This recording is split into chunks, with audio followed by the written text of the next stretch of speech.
मैं गणेश जी को प्रणाम करता हूँ, शिव जी को प्रणाम करता हूँ, विष्णु भगवान को प्रणाम करता हूँ, ब्रह्मा जी को प्रणाम करता हूँ, सभी देवी देवता यक्षों पितरों सभी को प्रणाम करता हूँ। प्रहलाद नारद पराशर पुंडरीक व्यासाम्बरी शुक शौनक भीष्म दालभ्यान रुक्मांगद अर्जुन विभीषण आदीन पुण्यानि मान परम भागवतान स्मरामि। शुरू करते हैं उत्तरार्ध का 50वां अध्याय, जरासंध से युद्ध और द्वारकापुरी का निर्माण। श्री सुखदेव जी कहते हैं, भरतवंश शिरोमणि परीक्षित, कंस की 2 रानियां थीं, अस्ति और प्राप्ति। पति की मृत्यु से उन्हें बड़ा दुख हुआ और वह अपने पति की राजधानी में चली गईं। उन दोनों का पिता था मगधराज जरासंध। उससे उन्होंने बड़े दुख के साथ अपने विधवा होने के कारणों का वर्णन किया। परीक्षित, यह अप्रिय समाचार सुनकर पहले तो जरासंध को बड़ा शोक हुआ, परंतु पीछे वह क्रोध से तिलमिला उठा। उसने निश्चय करके कि मैं पृथ्वी पर एक भी यदुवंशी नहीं रहने दूंगा, युद्ध की बहुत बड़ी तैयारी की और 23 अक्षौहिणी सेना के साथ यदुवंशों की राजधानी मथुरा की ओर चारों ओर से घेर लिया मथुरा को चारों ओर से घेर लिया। भगवान श्री कृष्ण ने देखा जरासंध की सेना क्या है, उमड़ता हुआ समुद्र है। उन्होंने ये भी देखा कि उसने चारों ओर से हमारी राजधानी घेर ली है और हमारे स्वजन तथा पूर्ववासी भयभीत हो रहे हैं। भगवान श्री कृष्ण का पृथ्वी का भार उतारने के लिए ही मनुष्य का सा वेश धारण किए हुए हैं।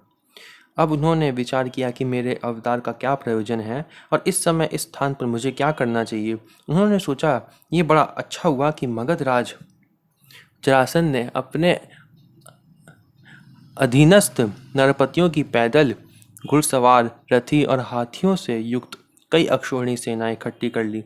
ये सब तो पृथ्वी का भार ही जुटकर मेरे पास आ पहुंचा है। मैं इसका नाश करूंगा, परंतु अभी मगधराज जरासंध को नहीं मारना चाहिए, क्योंकि वह जीवित रहेगा तो फिर से असुरों की बहुत सी सेना इकट्ठी कर लाएगा। मेरे अवतार का यही प्रयोजन है कि मैं पृथ्वी का बोझ हल्का कर दूं, साधु सज्जनों की रक्षा करूं और दुष्ट दुर्जनों का संहार। समय समय पर धर्म रक्षा के लिए और बढ़ते हुए अधर्म को रोकने के लिए मैं और भी अनेकों शरीर ग्रहण करता हूँ। परीक्षित, भगवान श्री कृष्ण इस प्रकार विचार कर ही रहे थे कि आकाश से सूर्य के समान चमकते हुए 2 रथ आ पहुँचे। उनमें युद्ध की सारी सामग्रियां सुसज्जित थीं और 2 सारथी उन्हें हाँक रहे थे। इसी समय भगवान के दिव्य सनातन आयुध भी अपने आप वहां उपस्थित हो गए। उन्हें देखकर भगवान श्री कृष्ण ने अपने बड़े भाई बलराम जी से कहा, भाई जी, आप बड़े शक्तिशाली हैं। इस समय जो यदुवंशी आपको ही अपना स्वामी और रक्षक मानते हैं, जो आपसे ही सनाते हैं, उन पर बहुत बड़ी विपत्ति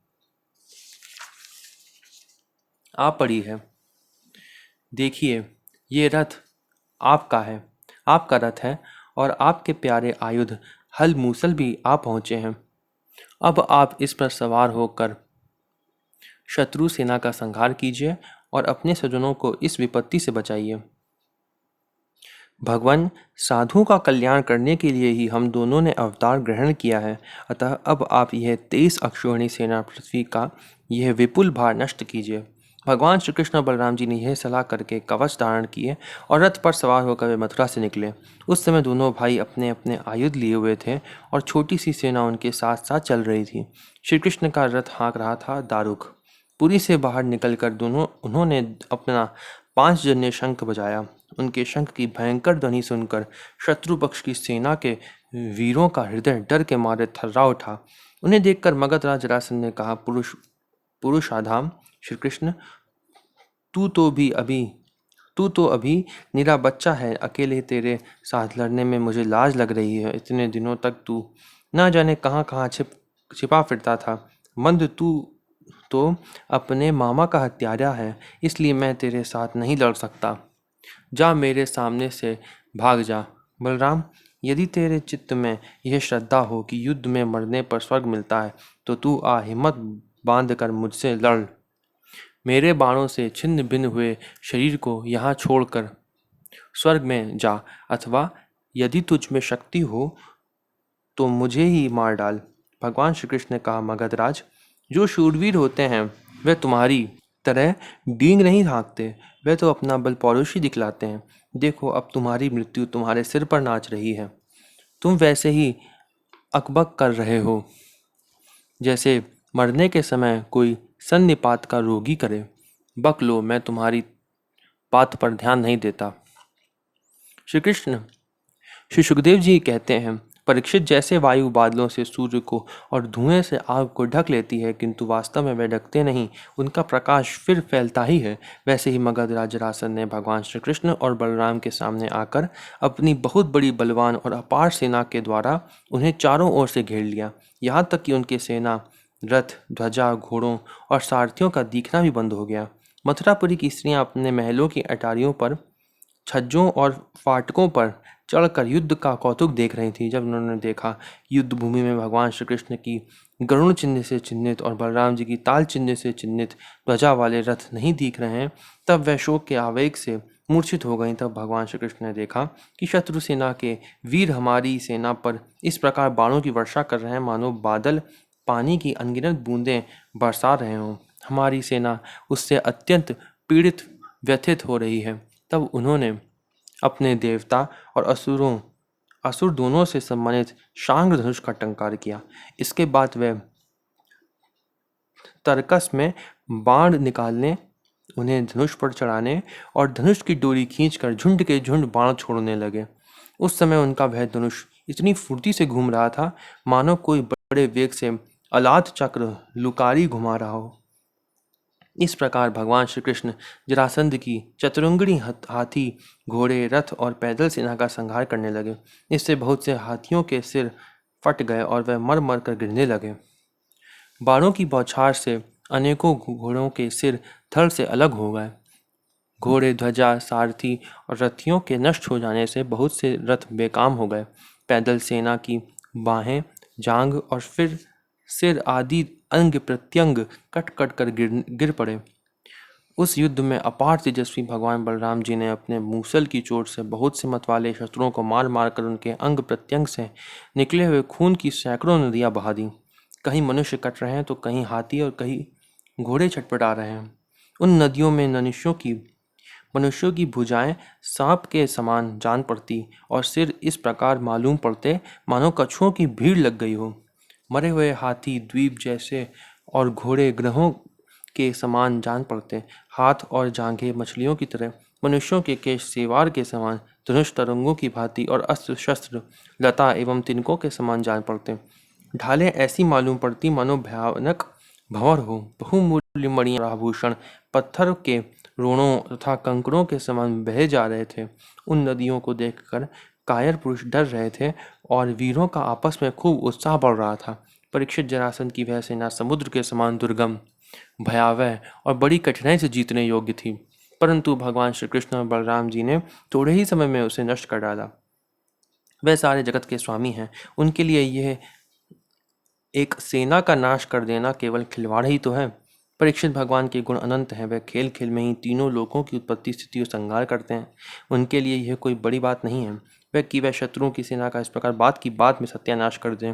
तथापि जब वे मनुष्यों का सा वेश धारण करके मनुष्यों की सी लीला करते हैं, तब उसका भी वर्णन किया जाता है। इस प्रकार जरासंध की सारी सेना मारी गई, रथ भी टूट गया, शरीर में केवल प्राण बाकी रहे। तब भगवान बलराम जी ने जैसे एक सिंह दूसरे सिंह को पकड़ लेता है, वैसे ही बलपूर्वक महाबली जरासंध को पकड़ लिया। जरासंध ने पहले बहुत से विपक्षी नरपतियों का वध किया था, परंतु आज उसे बलराम जी वरुण की फांसी और मनुष्यों के फंदे से बांध रहे थे।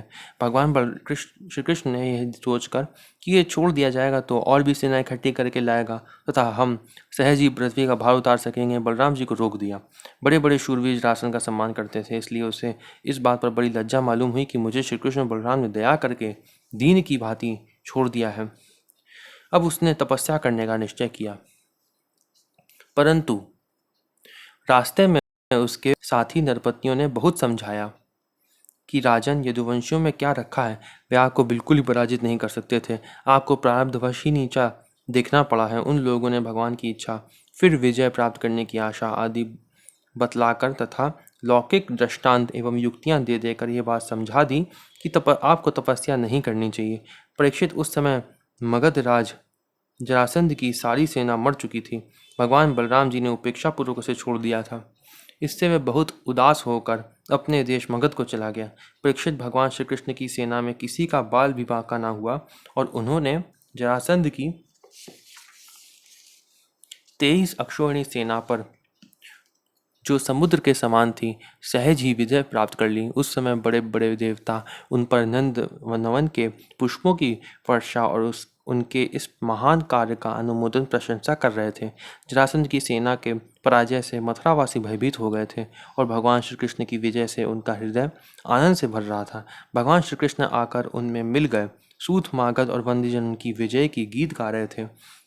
जिस समय भगवान श्री कृष्ण ने नगर में प्रवेश किया उस समय वहां शंख, नगाड़े, भेरी, तुरही, वीणा, बांसुरी और मृदंग आदि बाजे बजने लगे थे। मथुरा की एक एक सड़क और गली में छिड़काव कर दिया गया था। चारों ओर हंसते खेलते नागरिकों की चहल पहल थी।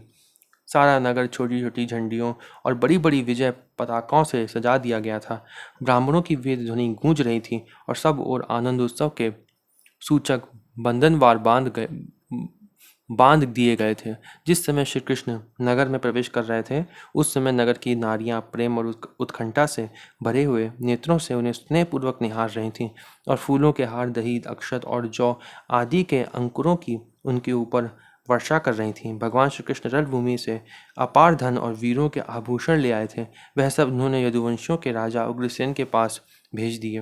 परीक्षित इस प्रकार 17 बार 23 अक्षौहिणी सेना इकट्ठी करके मगध राज जरासंध ने भगवान श्री कृष्ण के द्वारा सुरक्षित यदुवंशियों से युद्ध किया। लिखा है 17 बार जरासंध आया था। आगे पढ़ते हैं। किंतु यादवों ने भगवान श्री कृष्ण की शक्ति से हर बार उसकी सारी सेना नष्ट कर दी। जब सारी सेना नष्ट हो जाती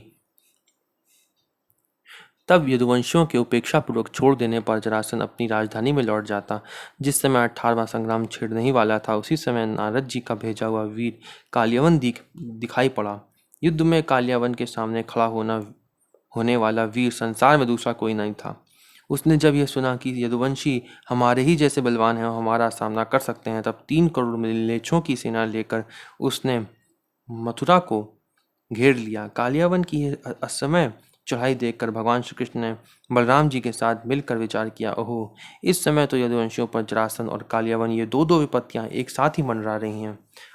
आज इस परम बलशाली यवन ने हमें आकर घेर लिया है और जरासंध भी आज कल या परसों में आ ही जाएगा। यदि हम दोनों भाई इसके साथ लड़ने में लग गए और उसी समय जरासंध आ पहुंचा तो वह हमारे बंधुओं को मार डालेगा या तो कैद करके अपने नगर में ले जाएगा क्योंकि वह बहुत बलवान है। इसलिए आज हम लोग एक ऐसा दुर्ग, ऐसा किला बनाएंगे जिसमें किसी मनुष्य का प्रवेश करना अत्यंत कठिन होगा। अपने स्वजन संबंधियों को उसी किले में पहुंचाकर फिर इस यवन का वध कराएंगे। बलराम जी से इस प्रकार सलाह करके भगवान श्री कृष्ण ने समुद्र के भीतर एक ऐसा दुर्गम नगर बनवाया जिसमें सभी वस्तुएं अद्भुत थीं। लिखा है समुद्र के भीतर सभी वस्तुएं अद्भुत थीं।